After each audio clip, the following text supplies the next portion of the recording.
Are you ready to be in the hot seat? I am ready. I'm Now, nervous. this is No, kind I'll be of fine. not fair because you already know the questions coming at you, but let's But I did do not prepare. I didn't the prepare. Frenzy 5. I You did didn't not prepare? prepare. Really? No, Oh, good for you. yeah. Okay. Number 1, Melissa Carter, where is Yes. your cozy, happy place? I think at the beach. I love the sound of the ocean. I just really, I when I was 7 years old, when I was my son's age, my parents, we went to Miami for a business trip, and we went to the hotel, and we weren't checking in yet, and so I asked, oddly enough, I asked my parents, "Can I go outside?" And I was by myself. Like again, 70s kids, they just Yeah. sent out. So I'm in Miami by myself. But anyway, I walked outside the hotel to the beach, and I remember the first thought I had was, "This is what heaven must look like." Just loved the Oh, beach. wow. So when Beautiful. you talk in what part of my future has to be living at the beach. Yeah, I wanna end my life at the beach, like, and transition there. But yes, the beach. I just love the ocean. Awesome. Okay, number 2, what's your favorite framed thing in your home? I have a Tennessee hat, a UT hat, signed by a bunch of UT players. And the reason it's my favorite thing is because we were working in morning radio and I had had my kidney transplant. I was out of work for a few months, thus Jen Hobby. That's how we met because she filled in I for filled me. in for Melissa, and then And I just never left. I was she like that growth on your foot. I couldn't get Couldn't her away. shake me. There she still is. No, but, and so, one of the things I missed was the Peach Bowl, which UT and it happens in Atlanta, UT comes. So the very next year, I decided I'm gonna volunteer with CHOA, Children's Healthcare of Atlanta, where when the Peach Bowl happens, football players come to the hospital and they go around the ward and they give kids signed things from the team. Tennessee happened to come back. I was like, absolutely. I held the Sharpies, I held the hats, I was walking around the halls, didn't think twice about it. I remember there were some rooms where the kids weren't there because they were being tested for something, and so we would leave the hat. Okay, no big deal. And then I didn't think about it. Then I got an email. Um, this would make me cry. I got an email from one of the kids' brothers who said that his sister had passed away from cancer, and that one of the last things that she wanted was for me to have that hat Mm. because she knew I was a Tennessee fan and she was a listener. And so I told him, I said, "Well, I gave her that hat to like, she must have not been there." And then she had no idea that I had been in the hospital to give Wow. those hats away. She just knew. And I thought a dying teenager thought of me and wanted to give me something. So I have that email and that hat framed in my house. Beautiful. Yeah. So beautiful. Oh, I love that. Okay, number 3. What's your most memorable birthday?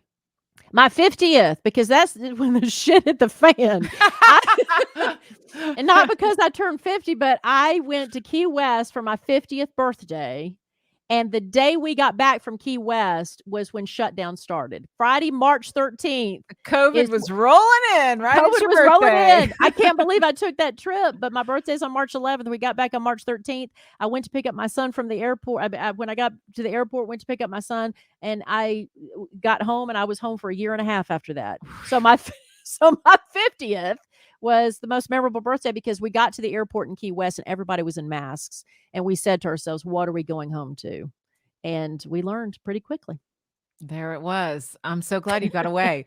Number 4, what's a daily routine or ritual you stick to?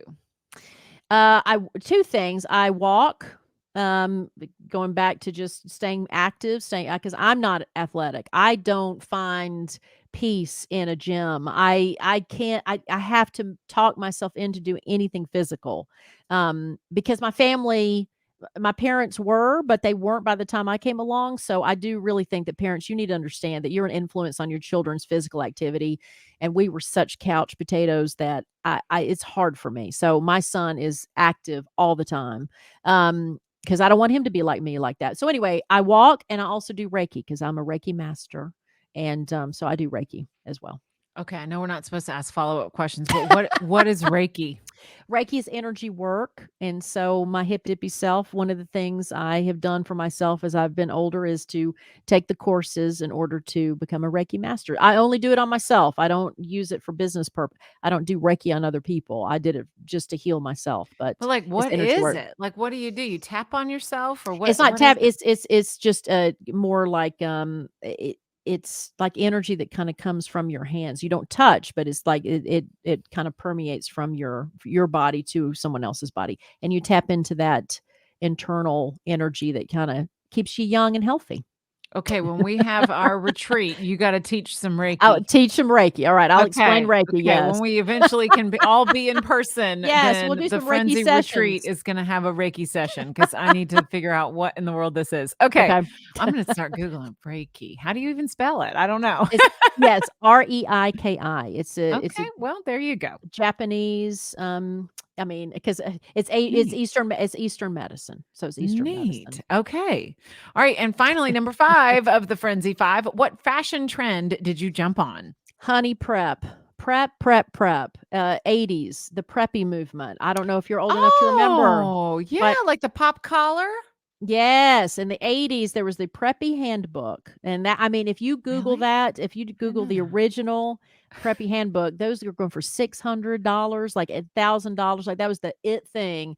And so it's the pink and the green. It's the let's see what other color, navy and pink. It was I mean, it was the plaid skirts, long skirts. It was the sweaters, it was the embroidery. It was the I mean, the polo shirts. It was the Izod. It was I had what called docksiders. I don't they call them boat shoes now. They were called Yeah. docksiders back in the day. I had penny loafers. I mean, I'm telling you, I cannot picture it. I really honey, cannot. I know, because here's the thing.